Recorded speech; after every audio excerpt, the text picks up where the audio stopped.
All right, everybody, welcome back for another deep dive. You ready to get into it? I am. Yeah, let's do it. Okay, great. So today's topic, as you guys probably know by now, is blockchain.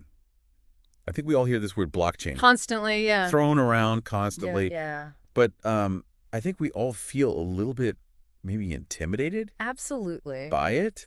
Like I'm It not can seem very complex. Yeah. super techie person. Uh, I don't really understand all the ins and outs, but I hear that this is like the future for okay. sure of Yeah, everything. absolutely. So we decided to do a deep dive into a really great podcast that we listened to called Blockchain Basics. Yeah, it was really interesting. And it was really cool because they had this analogy that I thought was very helpful to kind of understand the basic concept of blockchain. Yeah. And that is to think about it like a shared notebook that you and your friends have, Okay. where you keep track of any transaction.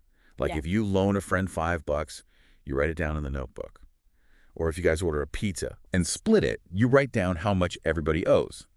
But the cool thing is with this notebook, everyone has a copy of it. Yeah. So you can't like sneakily erase something Exactly. or change. Yeah, total transparency. Yeah. Full accountability. So that's kind of the basic concept of blockchain, but as a digital ledger. Yeah, exactly. It's taking that idea of a shared record of transactions, but bringing it into the digital world and then making it super secure and really permanent. So no more arguments over like who paid what Precise. when you're splitting that check. Yeah. Okay. So then they kind of broke down blockchain into three key ingredients.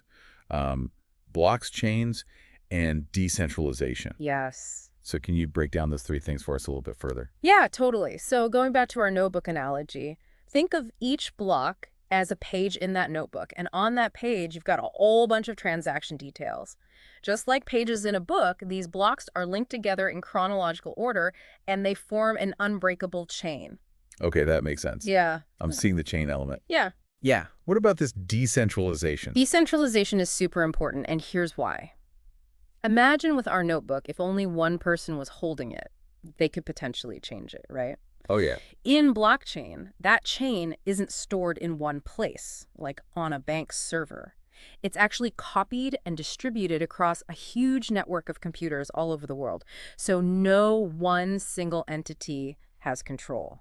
It makes it incredibly secure and resilient. So it's almost like a digital fortress. Exactly. Protecting your transactions. Yeah. Hackers would have a field day trying to get through that. It'd be a nightmare for them, yeah. Okay. Now, we talk about these blocks, but we didn't really say, like, what's inside of them. Oh, yeah, good point. So each block has these three key elements, right? You've got the data, which is the details of the transaction. You've got this unique fingerprint called a hash. And this is the really genius part. It also includes the hash of the previous block. Okay, wait. What is a hash? So a hash is like a digital fingerprint that's totally unique to that specific block of data. It's created using a special algorithm, and even a tiny, tiny change to the data completely changes the hash. So it's like each block has its own special ID tag, Exactly. and that ID tag's linked to the previous block's tag, Yes, creating this unbreakable chain. precisely. And that's what makes it so secure. Because if someone tried to tamper with a block, that hash would immediately change, and it would break the link, and it would basically send these alarm bells across the entire network. Oh, wow. Yeah. Okay, that's very cool. So I'm getting how this works now with cryptocurrency, but what is all the hype about blockchain like impacting every industry? That's what I'm most excited about. Yeah. Think of things like healthcare. Right now, we've got these medical records spread out across different doctors, different hospitals. What if you had your entire medical history on a blockchain? It would be secure, easily shareable with any doctor you want. You wouldn't have to worry about, like, filling out the same forms every time you go to a new doctor. Or think about supply chains. You know how everyone's talking about ethical sourcing and sustainability? Mm-hmm. Imagine being able to track your coffee beans from the moment they're harvested on a farm all the way to your cup.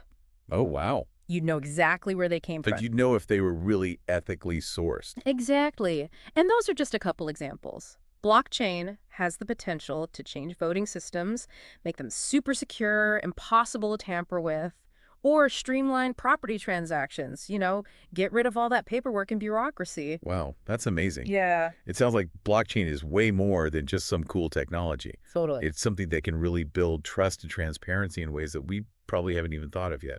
Absolutely. And I think that's why it's so important for everyone to at least grasp the basics. Now that we kind of understand how it works, Where else do you think this technology could be applied to create positive change? What problems could it solve in your own industry or area that you're interested in? That's a really great question to ponder. And we've only just scratched the surface here, but this has been such a fascinating conversation. It really has. I feel like I'm no longer intimidated by blockchain. So thank you so much. Of course. And thanks to all of you for joining us for another deep dive. We will see you next time. See ya. Bye. Bye.